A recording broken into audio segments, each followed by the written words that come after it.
हमारे मालिक ने नए दर्द का इजाद किया है, अपनी मनमानी चलाकर हम मजलूमों को बर्बाद किया है, और सारे शहर में आग लगाकर खुद पानी बांटता है। देखो इस मदारी ने हमसे क्या अच्छा मजाक किया है।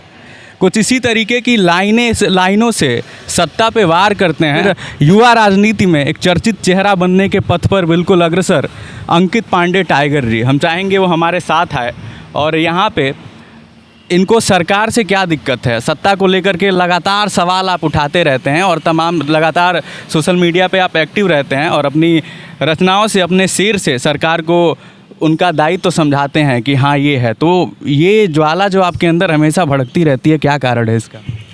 देखिए, दिक्कत सरकार से नहीं है, दिक्कत सरकार में रह रहे लोगों को सरकार चलाने नहीं आ रहा है, दिक्कत हमें उससे है। दिक्कत इसलिए मैं ये शब्दों का प्रयोग कर रहा हूँ कि उनको सरकार चलाने नहीं आ रहा है कि आप केंद्र सरकार के वर्तमान जो सरकार में हैं उन्हीं के एजेंसियों के आंकड़े उठा के आप देखेंगे। हालांकि एजेंसियां किसी सरकार की नहीं होती, लेकिन इस सरकार ने एजेंसियों को भी अपना बंधक बना लिया है, इसलिए इस तरह के शब्दों का प्रयोग कर रहा हूं।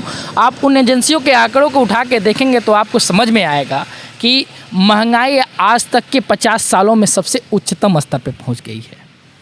आप उन्हीं एजेंसियों के आंकड़े उठाकर देखेंगे तो आपको पता चलेगा हिंदुस्तान में 22 करोड़ परिवार गरीबी रेखा से नीचे चले गए हैं। आप उन्हीं आंकड़ों को उठा के देखेंगे तो कोविड की विभीषिका में ना जाने जितकी गिनती नहीं है, ना जाने कितने लोगों की लाशें गंगा के पास तैरती हुई नज़र आई। तो जो सरकारी सिस्टम है पूरी तरह से इन्होंने भ्रष्ट और तानाशाही रूप से ये चला रहे हैं, इसलिए हमें सरकार से और सरकारी सिस्टम से इस समय दिक्कत है। अच्छा, आपने ये जो सवालिया निशान खड़ा किया है सत्ता पे, इसको लेकर के तमाम एजेंसियों की रिपोर्ट आती है और आपके इस दावे को वो नकारती चली जाती है। वो कहते हैं कि आज तक कोरोना से कोई भी मौत ऑक्सीजन की कमी से नहीं हुई है, एक आंकड़े के तरीके पे वहाँ पे रख दिया जाता है। तो आप इस चीज़ को कैसे फेस करते हैं, कैसे देखते हैं? देखिए, वो पता नहीं कहाँ के आंकड़े बताते हैं, शायद आसमान के आंकड़े बताते हो। अगर धरातल पर रहते अगर वो, तो उनको आंकड़े समझ में आते हैं। हम में से कोई नहीं है, जितने हमारे दर्शक होंगे या आप या हम, ऐसा कोई नहीं होगा जो हमारे जानने वालों में हमने कोरोना में उनको खोया ना हो। कारण क्या था? ऑक्सीजन की कमी। मैं खुद कई लोगों को हम लोग छात्र राजनीति करते हैं तो 2-4 लोग समाज में पहचानते हैं। मैं खुद कई लोगों को हॉस्पिटल में भर्ती कराया, इधर उधर से गैस सिलेंडर के ऑक्सीजन की व्यवस्था की। सरकार ने गैस सिलेंडर ऑक्सीजन की व्यवस्था तो नहीं की, लेकिन जो लोग गैस सिलेंडर और हॉस्पिटल की व्यवस्था करवा रहे थे, लोगों को मुहैया करवाते, सरकार ने उनके ऊपर मुकदमे ठोकने का काम ज़रूर किया। यूथ कांग्रेस के राष्ट्रीय अध्यक्ष श्रीनिवास बीवी के ऊपर जाके पता करिएगा, कोविड काल में उन्होंने बढ़ चढ़ के जितना हो सकता है उन्होंने मानव की मदद की, लेकिन वर्तमान सरकार ने उनको इनाम में क्या दिया? मुकदमे। तो सरकार ने ऑक्सीजन, पता नहीं कौन सी बात कर रहे हैं कि ऑक्सीजन की कमी से नहीं हुई है। जहाँ तक मैं देख पाता हूँ, जितने लोग मेरे जानने वाले हैं, कोई ना कोई अपने चाहने वाले को, अपने जानने वाले को खोया, और कमी केवल ऑक्सीजन है। अच्छा, आपने ये बात जो कही उसको लेकर के एक और सवाल आता है जहन में। सरकार ने बहुत सारे प्लांट यहाँ पे लगवाए, ऑक्सीजन प्लांट लगवाए, बहुत सारी यातायात की सुविधाएं और विदेशों से ऑक्सीजन मुहैया करवाई गई। तो ये सारी चीज़ें आप देखते हैं और उसके बाद फिर एक सवालिया निशान खड़ा होता है सरकार पे कि ऑक्सीजन की कमी से मृत्यु हुई, और उसको भी सरकार नकारती रहती है, कभी वो मानने को तैयार नहीं है। तो आप कैसे देखते हैं इसको? देखिए, सरकार के पास पूरा समय था।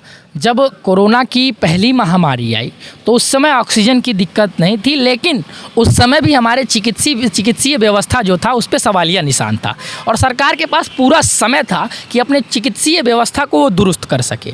लेकिन सरकार ने बंगाल चुनाव जीतने पर अपना पूरा ध्यान केंद्रित कर दिया था, अन्य राज्यों के चुनाव पर केंद्रित कर दिया था, कोविड के कारण हो रही महामारी से मृत्यु पे ध्यान नहीं दिया। सरकार ने यह ध्यान नहीं दिया कि हमने कितने कोविड के अस्पताल बनाए, हमने कितने अस्पताल को कितने बेड का बनाया, हमने कितने ऑक्सीजन प्लांट लगाए। जब ये पहली बार कोरोना आया तब इसकी तैयारी बिल्कुल नहीं थी। वहीं कांग्रेस के पूर्व राष्ट्रीय अध्यक्ष आदरणीय राहुल गांधी जी जब सरकार को ये चेता रहे थे कि आप देखिए, जागिए, सुनिए कि कोरोना की महामारी बहुत भयंकर तरीके से आने वाली है, तब आदरणीय नरेंद्र दामोदर दास मोदी बिहार में लिट्टी चोखा का आनंद ले रहे थे। अच्छा, आपने बात की बंगाल चुनाव की, तो क्या उस समय कांग्रेस पार्टी एक्टिव नहीं थी उस चुनाव में?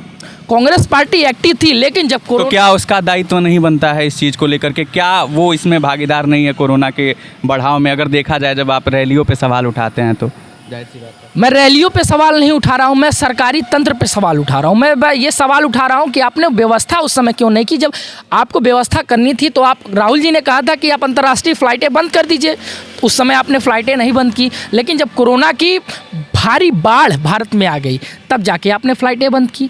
और रही बात जहाँ तक कांग्रेस पार्टी की, तो कांग्रेस ही एकमात्र ऐसी पार्टी है जिसने सर्वप्रथम अपनी रैलियों को स्थगित करके जनता के बीच में यह संदेश दिया कि जनता का रहना जरूरी है, राजनीतिक रैलियां जरूरी नहीं हैं। अच्छा, ये जो प्रक्रिया कांग्रेस की तरफ से आई, इस पे भी सरकार जो मौजूदा इस समय हैं, लोकतंत्र में स्थापित जो हैं इस समय, उन्होंने कहा कि वो इसलिए पीछे हटे क्योंकि उनको लगता था कि इससे कोई फ़ायदा होने वाला नहीं था। ये एक सवाल आता है, आप सुने होंगे बहुत जगह, तो इसको लेकर के आप क्या कहना चाहेंगे? मैं तो यही तो पूछ रहा हूँ, ये सरकार अध्ययन किस चीज़ का करती है, पढ़ती किस चीज़ को है, अनुभव से चलाती है सरकार या किस तरह से सरकार चलाती है? आप देखेंगे विश्व स्वास्थ्य संगठन ने साफ साफ शब्दों में चिताया है कि कोरोना जैसी महामारी गैदरिंग से, भीड़ से इकट्ठा होती है। तो अगर हम रैलियों में 1-2 लाख की भीड़ बुला रहे हैं तो क्या उससे कोरोना नहीं फैलेगा? अगर नहीं फैलेगा तो या तो विश्व स्वास्थ्य संगठन के निर्देश गलत हैं या वर्तमान सरकार की हठ गलत है। चलिए, ये तो बात हो गई गुजरे ज़माने की, अगर कहा जाए तो, जो कि एक चोट करके गई, देश पे बहुत सारी ज़िंदगियाँ उजड़ गई और काफ़ी ज़्यादा धन जन हानि हुई भारत की। अगर देखा जाए तो कई साल पीछे देश चला गया लॉकडाउन वगैरह से। अभी मौजूदा हालात में सरकार को क्या कदम उठाने चाहिए, क्योंकि इस समय बेरोज़गारी, महंगाई और भी कई सारी चीज़ें हैं। इसमें कल परसों में एक खबर आती है कि पेट्रोल 9 रुपये, 9.5 रुपये और डीजल जो है वो 7 रुपये, गैस सिलेंडर 200 रुपये सस्ते हो गए। तो इन सारी चीज़ों को लेकर के अगर आप कुछ कहना चाहें तो। किसी शायर का एक शेर मुझे याद आ रहा है कि यहाँ गरीब तरसता है एक निवाले को, यहाँ गरीब तरसता है एक निवाले को, अमीरे शहर के कुत्ते यहाँ राज करते हैं, और अजब सी रस्म है आजकल यहाँ चारागरी का, देके ज़ख्म बदन पर नमक से मसाज करते हैं। बेहद शानदार। पेट्रोल के दाम आप 15 से 20 रुपया बढ़ा देते हैं। 10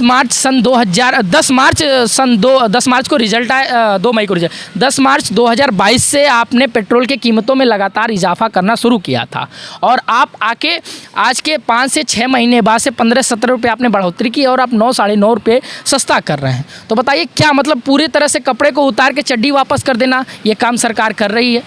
तो इस तरह के ये दाम कम करना, जब दाम कम किया, कब कम किया? क्योंकि अब चुनाव आ रहे हैं, हिमाचल का चुनाव हो रहा है, गुजरात का चुनाव आ रहा है। तो जब चुनाव आता है और 1-2 जगह जनता इनको दवाई दे देती है तो उनको समझ में आता है डोज मिल गया है, चुनाव हार जाएंगे अगर पेट्रोल और डीजल की कीमतों को कम नहीं करेंगे। इसलिए चुनाव आ रहा है, इन्होंने पेट्रोल और डीजल की कीमतों को कम किया है।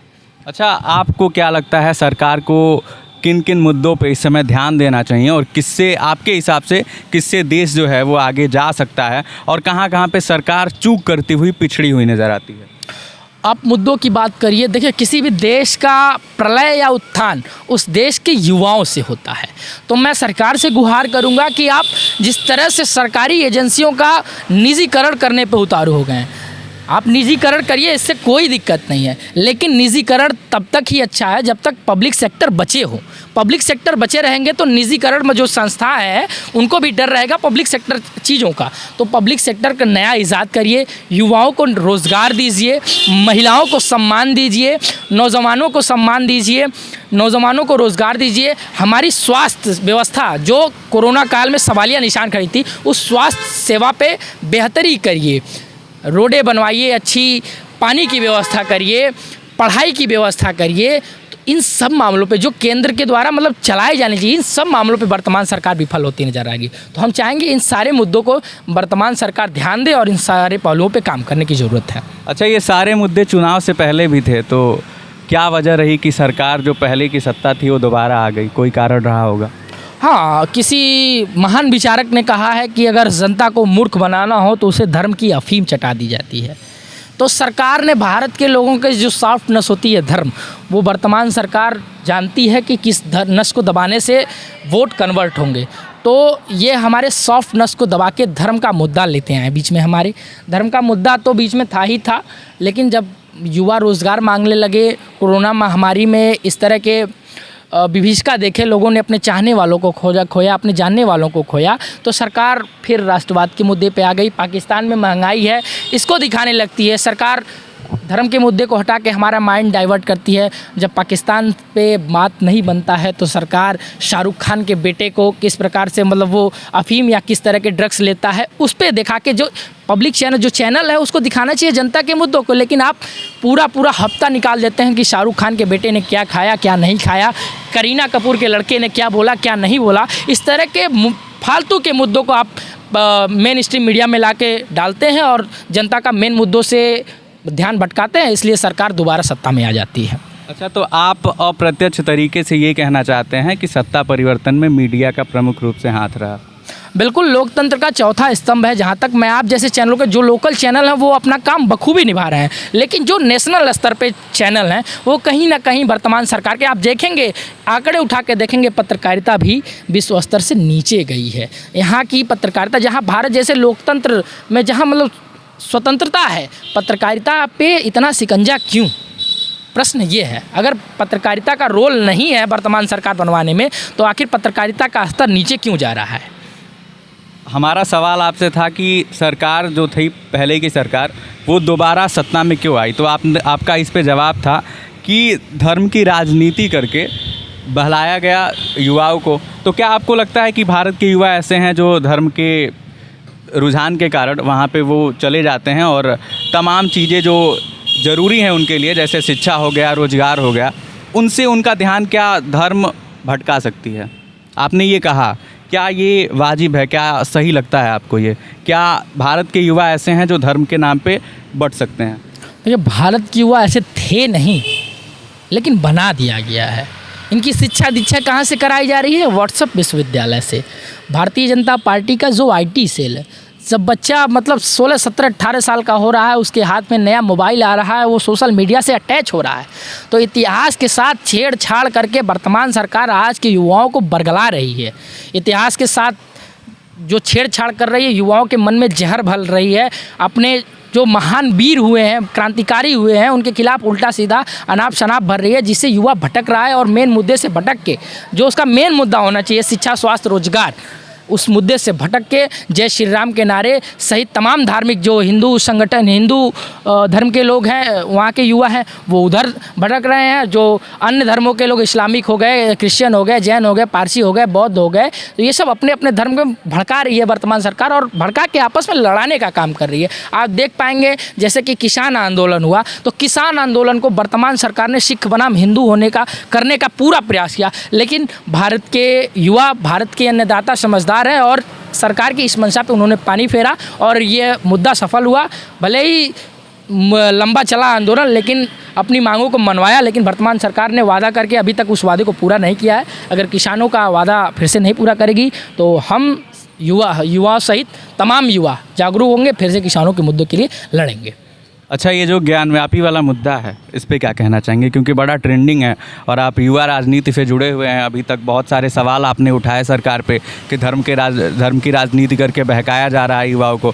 तो क्या आप, हमको जहाँ तक लगता है, आप इसको भी कहेंगे कि ये महंगाई से ध्यान भटकाने का एक साधन हो सकता है? देखिए, विषय ज्ञानव्यापी इस समय बिल्कुल नहीं हो सकता, क्योंकि जो विषय न्यायालय के बीच विचाराधीन हो, उस पर हमारा संविधान हमें ये आदेश नहीं करता है कि हम उसके बारे में कोई टिप्पणी करें। तो ज्ञानव्यापी पे हम टिप्पणी करने में आप किनारा करते हुए नज़र आ रहे हैं हमें। आप स्पष्ट तरीके से बताइए। बिल्कुल, क्योंकि अभी तक आपने जितने भी सवालों के जवाब दिए हमारे, उससे ये स्पष्ट था कि आप किस तरीके से सत्ता पे प्रहार कर रहे हैं। तो ये भी एक मुद्दा है, आप इससे बचने की कोशिश कर रहे हैं। आप प्रत्यक्ष तरीके से बताइए क्या दिक्कत है आपको, क्योंकि इस समय बहुत सारे राजनेता जो हैं इस पर टिप्पणी करने से चूक नहीं रहे हैं। आप भी यहाँ पे हैं, तो आपकी जो राय है उसको बताइए, क्योंकि ये अभी न्यायालय में विचाराधीन, आप इसको बिल्कुल नहीं कह सकते, क्योंकि कई सारी रिपोर्ट आई हैं और जो चीज़ें आई हैं। तो क्या कहना चाहेंगे इस पर, आप बताइए। नहीं, न्यायालय में बिल्कुल ये विचाराधीन है और सुप्रीम कोर्ट, हाई कोर्ट दे रही है जजमेंट कि आप वहाँ के जो ज़िला कोर्ट है वो आदेश करेगा।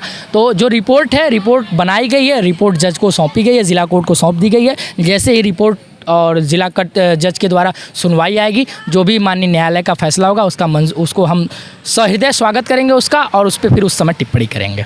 अच्छा, ये जो आ रहा है इस समय, वो फव्वारा था या शिवलिंग था, इस पर क्या कहना चाहेंगे आप?